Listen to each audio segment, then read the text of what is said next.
Hello, YouTube. It's me again. And I've just been perpetually cold. So I'm getting ready to go and deconstruct myself for bedtime. And I just get very tired in the evenings. Very tired in the evenings. And some days are worse than others. And yesterday took it out of me. And today didn't help. So tonight I'm tired. So I'm definitely not going to be doing anything too crazy. I'm just going to get myself ready for bed, and I've just had a rest. And my kids are down for bed. And I'm gonna get some things ready for tomorrow, and I think I'm gonna go to bed. I'm very tired. So, just quickly, I wanted to do the video that I was talking about doing in my last update. Not my last update, but my last video.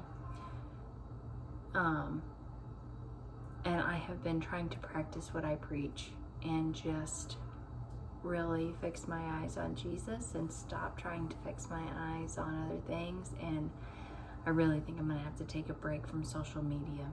I really do. Like looking at it, you know what I mean?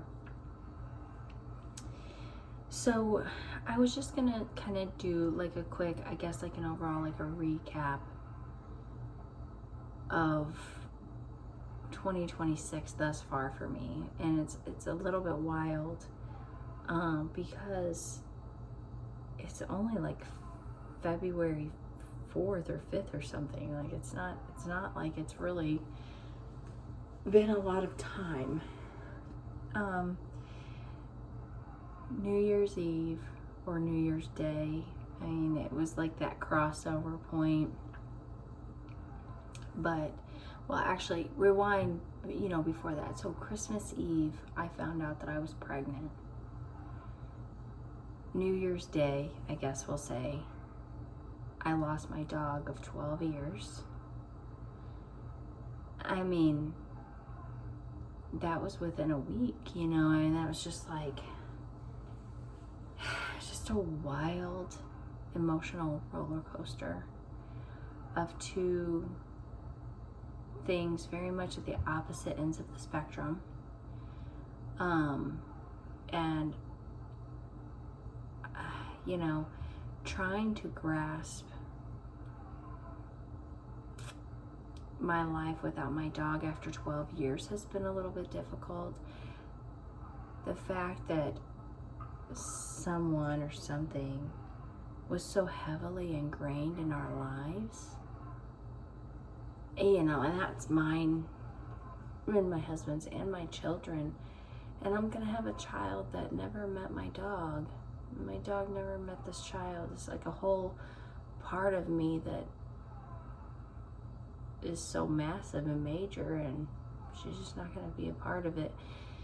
That was a bit hard for me to grasp and wrap my mind around, and stuff. So all of that went on. First doctor appointment has been had. We have found out the gender. All of these things have gone on. There's a lot of happy and positive things. This video, I'm afraid this video is going to translate so negatively. And that is not at all how I want it to translate, but I'm just being very honest and upfront about what has gone on in the last 4 to 6 weeks or whatever of my life that has been heavy in good and bad ways. So, my life was one way on Christmas Eve.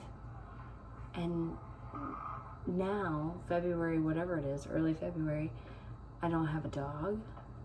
I'm pregnant with a little boy. Found all of that stuff out. And the job that I haven't even been at a full year yet, I've given a resignation notice to. But what I will say is, and I don't want to give like a ton of details about that. I've probably talked about that like in previous videos as far as details and stuff like that. what I'll say about that is it has been a tremendous blessing from God. And I said, I feel like God absolutely handed me this job. And, he called me to it, and now he's calling me away from it. And there's a reason, there's a reason. There's always a reason for everything. I'm going to miss making money, but I just have more important work to do. That's just what I think. So that said, there are other things that have gone on within my family. And I mean, I'm not even talking political climate here, you guys. I'm not even talking like the big spectrum, the big picture of things that affect thousands and thousands and I'm not even talking about that. But the next thing I'm going to talk about, it sounds like I'm taking someone else's something and making it about me. That is not at all what I ever try to do in life or on this channel. But it also feels like I would be remiss to not bring it up.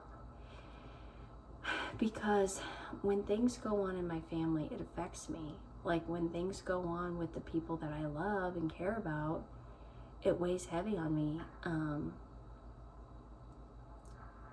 And again, I'm not trying to turn it, and make it about me. And what I'll say is the people that I'm getting ready to talk about, I haven't reached out to them personally. Everyone that I'm getting ready to talk about is extended family enough that they're not extended family to me, but I never know. I mean, maybe I overthink it, because probably if you had someone reach out to you, it would be nice regardless. I've really struggled with how to phrase any messaging or anything that I would say. I have struggled a lot with it. So I have a cousin. It is not my first cousin. It's my mom's first cousin. So however you want to figure that, I always say that wrong. But anyway, I have a cousin who has been in the hospital. Honestly, at this point, I've lost track. I've lost track of how many weeks he's been in. It has been weeks. I want to say 4. Maybe it's 5, but I don't know. I've also lost track of how many surgeries he's had. And the information that I have received has been all over the spectrum. Now, again, this is not my first cousin. This is my mom's first cousin. I wouldn't say that makes me care any less. And my aunt and uncle, which is my great aunt and uncle, they are just wonderful people. And they've been through a lot. And I don't know, it's just a hard one. It's just really a hard one. And the news that we've gotten, and I'm not really going to talk about the condition or the surgeries or any details, because I truly feel like that is not mine to discuss. But what I will say is it's been a little bit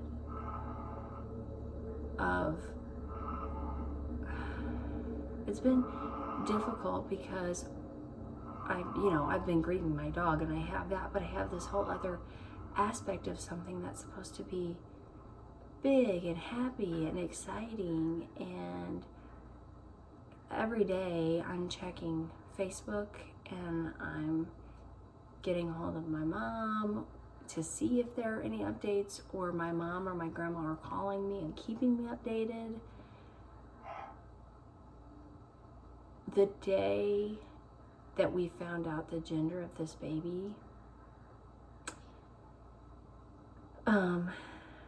there was a lot of pushing through and trying to take happy pictures and do things like that, but things looked really bleak for my cousin. And we literally just finished taking our gender reveal pictures, and I was outside of my husband's shop, warming up and stuff before we came inside. And my mom called me to give me good news about my cousin, and I just broke down. because it was good news. But it's hard to be happy about one thing and then devastated about like something else, like always kind of waiting for the shoe to drop, always waiting for the bad news. And then on top of this, you have all of these like big, political or I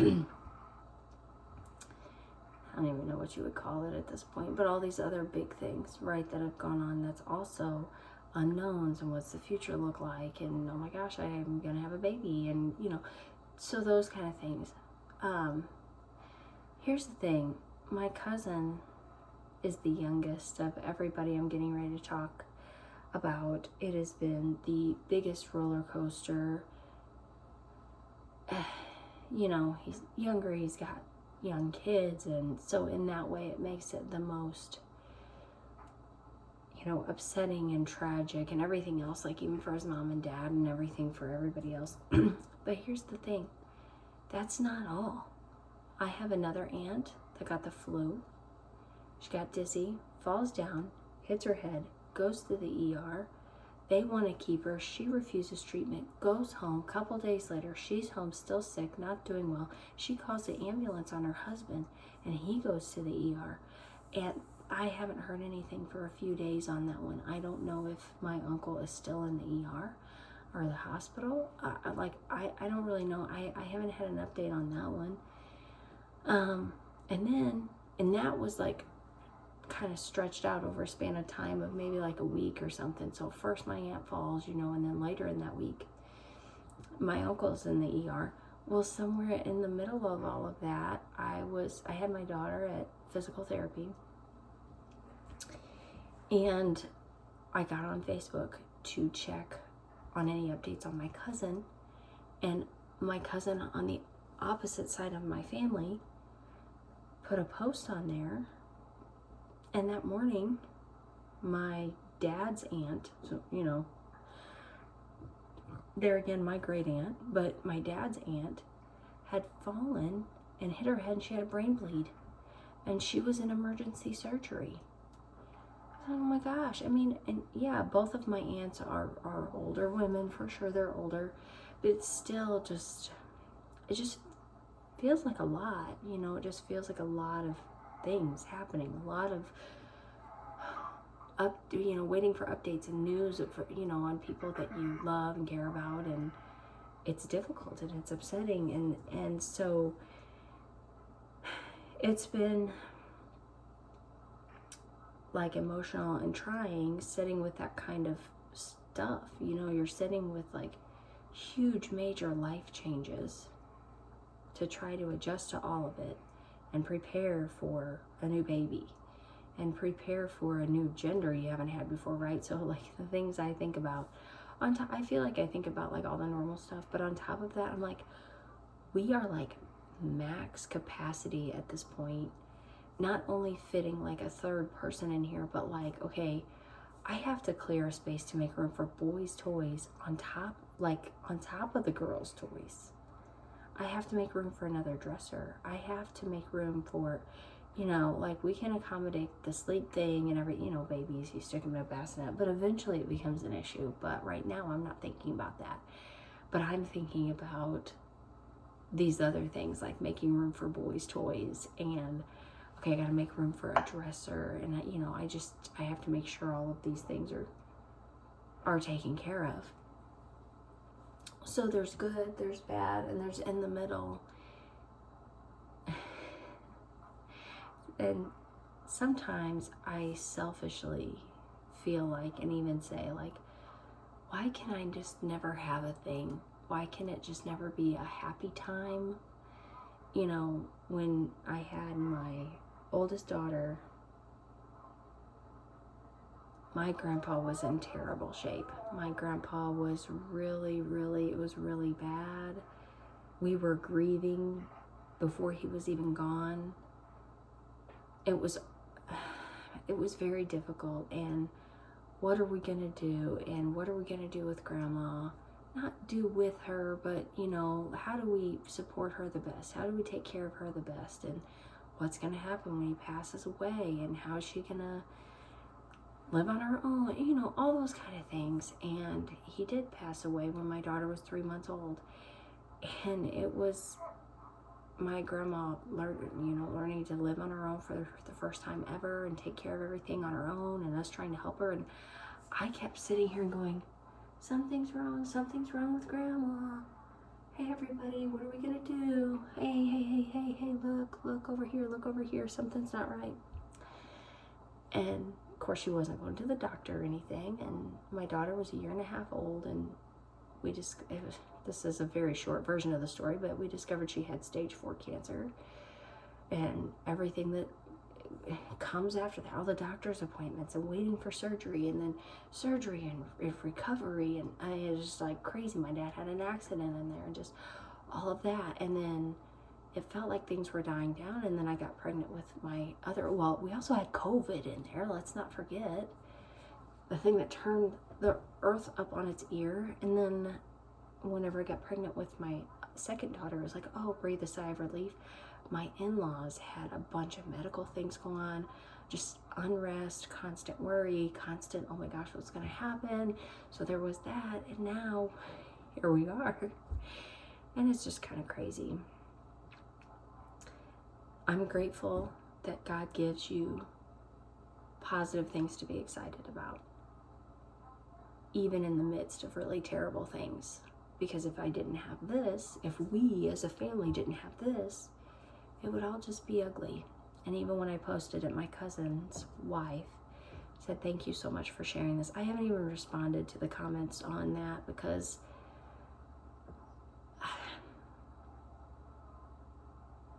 it's hard. It's hard. I really care about what's going on in my family. I really care about what's going on in the world. I really care that people are having a hard time, and my news is happy news, but it's not all of it. So that is what's been going on in 2026 for me. Tomorrow I hope to do an update video because I'm rolling over a new week, and I like doing update videos and bump date videos. So thank you for joining me, and I'll see you next time. Bye.